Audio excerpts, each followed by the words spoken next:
Bismillahirrahmanirrahim. Assalamualaikum warahmatullahi wabarakatuh. Ya, kami dari kelompok 5. Di sini kami akan mempresentasikan hasil kerja kami, yaitu tentang Executive Information System.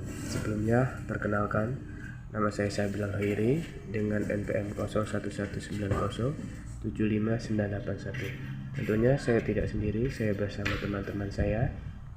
Saya Muhammad Naufal Salahuddin, NPM 0118069691. Perkenalkan, nama saya Ristiarso dari kelas manajemen reguler 2A.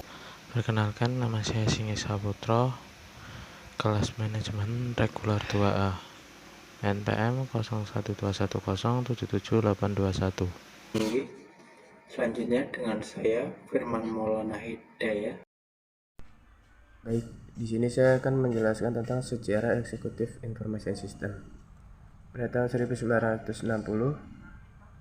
sistem informasi manajemen muncul, dan pada seiring berkembangnya zaman, pada tahun 1970, sistem informasi manajemen berkembang menjadi sistem informasi eksekutif atau Executive Information System.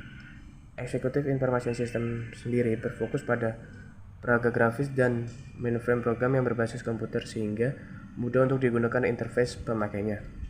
Tujuannya adalah untuk melindungi kumpulan data dan untuk menyediakan kinerja penjualan atau statistik riset pemasaran untuk membuat keputusan. Seperti halnya petugas keuangan, direktur pemasaran, dan petugas eksekutif pemimpin.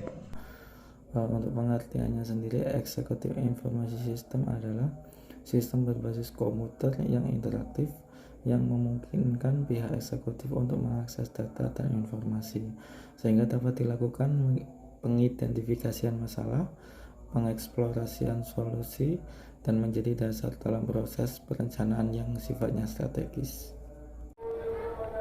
Di sini saya akan menjelaskan karakteristik eksekutif informasi manajemen. 1. Pada data yang telah dirangkum, pada umumnya eksekutif lebih mencari data rangkuman data yang dibandingkan rincian data untuk membuat keputusan. 2. Drill down menyediakan mekanisme yang memungkinkan eksekutif untuk melakukan drill down atau melihat rincian data yang menyusun rangkuman data. 3. Informasi menjadi lebih bermakna jika dapat dibandingkan dengan informasi lainnya sejenis. Artinya, sistem informasi eksekutif harus dapat mengakses data eksternal yang dapat dibandingkan dengan data perusahaan. 4. Integrasi data basis data yang berbeda-beda. Terkadang eksekutif memerlukan data dari basis data online seperti jumlah current budget. Dalam periode tertentu, eksekutif akan memerlukan akses ke rangkuman data dikelola secara statis di basis data.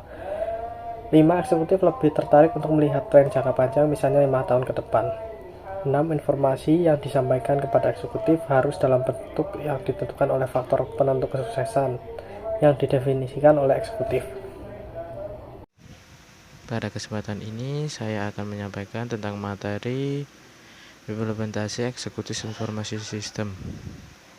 Yang pertama, bahwasanya implementasi tersebut dapat membangun data warehouse yang lengkap dan efisien.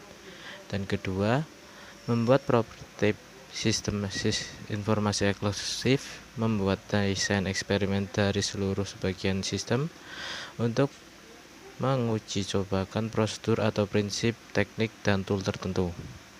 Dan yang ketiga, membuat dokumentasi pengembangan EIS untuk tiap tahap pengembangan. Dan yang keempat, menggunakan dukungan otomatis kantor bisa berupa email, scheduler, dan lain-lain. Sebelum membuat keputusan, eksekutif perlu berdiskusi dengan staf-staf tertentu untuk meminta pendapat dari pihak-pihak yang mempengaruhi oleh keputusan yang akan dibuat.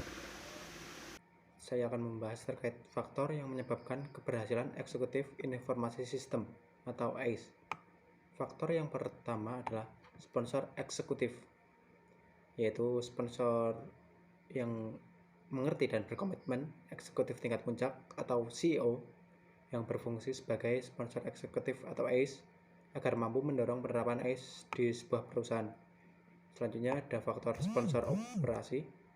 Jika sponsor eksekutif terlalu sibuk, maka sebagian tugas dilimpahkan kepada eksekutif puncak lain sebagai sponsor operasi yang bekerjasama dengan spesialis informasi untuk memastikan pekerjaan.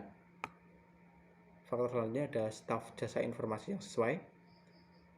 Itu harus tersedia pula spesialis informasi yang tidak hanya mengerti terkait teknologi informasi, tetapi juga tahu cara eksekutif menggunakan sistem tersebut. Faktor selanjutnya ada teknologi informasi yang sesuai. Penggunaan teknologi informasi harus benar-benar sesuai dengan keinginan eksekutif, tidak lebih ataupun tidak kurang. Selanjutnya ada kaitan yang jelas dengan tujuan bisnis. Selanjutnya ada faktor manajemen atau penolakan organisasi. Dan faktor yang terakhir ada faktor manajemen atas penyebaran dan evolusi sistem. Tersebut merupakan faktor-faktor yang menyebabkan keberhasilan eksekutif informasi sistem atau ACE. Selanjutnya kita serahkan kembali ke Mas Sabil Al-Khairi. Baik, itulah sedikit penjelasan dari kelompok kami. Kurang lebihnya mohon maaf. Wabillahi taufiq wal hidayah. Wassalamualaikum warahmatullahi wabarakatuh.